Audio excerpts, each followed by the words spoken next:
Office life, ప్రేమ, పెళ్లితో సరదాగా సాగి ఇంటర్వ్యూ పెద్ద ఎమోషనల్ బ్రేక్ ఇస్తుంది.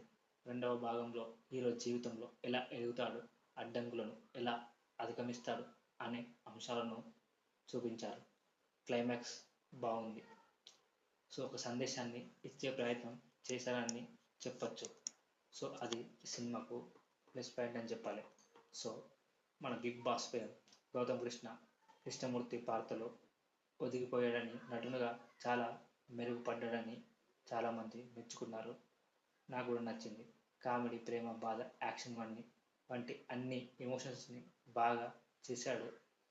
అనవసరమైన ఎలివేషన్ లేకుండా పాత్రకు న్యాయం చేశాడు. రమ్య పసుపులేటి ప్రియ పాత్రలో తక్కువ స్క్రీన్ టైం ఉన్న క్యూట్ కనిపించింది. సో తను ఆకట్టుకుంది. శ్వేత అవస్థి శృతి పాత్రలో తన నటనతో ఆకట్టుకుందని అనిపిస్తుంది.